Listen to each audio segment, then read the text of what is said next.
यदि तपाईलाई कुनै समस्या परेको छ र मैले त्यो समस्याको समाधान गरिदिनु पर्छ र सक्छु भन्ने लागेको छ भने कृपया तपाईसँग मेरो सम्पर्क नम्बर छ, मलाई सोझै सम्पर्क गरेर काम गर्ने, तपाईको सेवा गर्ने अवसर दिनुहोला।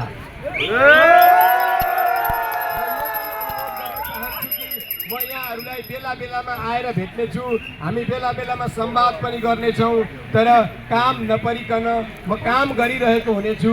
धेरै फोनमा मात्रै व्यस्त भएँ भनेदेखि पनि मैले तपाईँका लागि गर्ने काममा बाधा पुग्न सक्छ, तपाईँलाई भेट्ने र तपाईँको लागि केन्द्रबाट गर्ने काममा बाधा पुग्न सक्छ। त्यो हुनाले हामी आवश्यक सम्पर्कमा अवश्य रहनेछौँ, अनावश्यक सम्पर्कमा रहने छैनौँ भन्ने प्रतिबद्धता र एउटा मेसेज पनि सेयर गर्न चाहन्छु। एउटा उत्साह लिएर, एउटा ऊर्जा लिएर यो देश परिवर्तनको संवाहकको रूपमा यो कार्यक्रममा उपस्थित भइदिनु भयो। यत्रो मूलमा आफ्नो एक किसिमले के होला कसो होला पनि नसोचिकन यति रातिसम्म बुवा आमा दिदी बहिनी मैले देखिरहेको छु। निकै वृद्ध बुवाहरू पनि आउनु भएको छ, आमाहरू पनि आउनु भएको छ।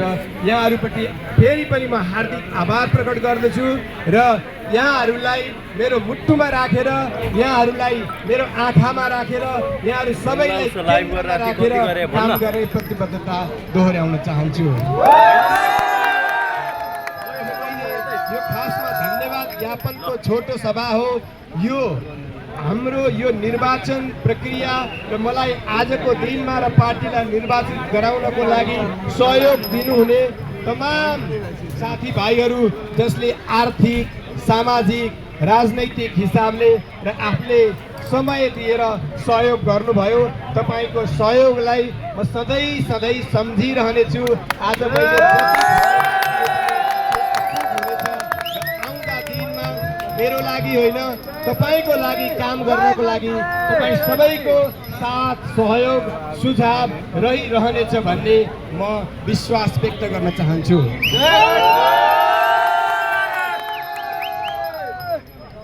आज यो कार्यक्रम हुँदै गर्दाखेरि यदि यहाँलाई असुविधा भएको भएदेखि, अप्ठ्यारो परेको भएदेखि म त्यसको लागि क्षमा प्रार्थी छु र तपाईँहरूको सम्पर्कमा रहनेछु, तपाईँहरूको गाउँ बस्तीमा आउनेछु र तपाईँहरूको एउटा भाइ छोरा दाइ जस्तो तपाईँसँगै मिलेर एउटा सामान्य नागरिकको रूपमा तपाईँलाई सेवा गर्ने प्रतिबद्धता पनि व्यक्त गर्दै फेरि पनि यहाँहरू सम्पूर्ण काठमाडौँदेखि, पार्टीको केन्द्रदेखि आउनुभएका मेरा प्रिय साथीहरू र तलदेखि एउटा नागरिक पार्टी सदस्य पनि नभएर पनि एउटा आशा र उत्साह बोकेर आउनुभएका सम्पूर्ण नागरिकहरूप्रति फेरि पनि हार्दिक आभार प्रकट गर्दै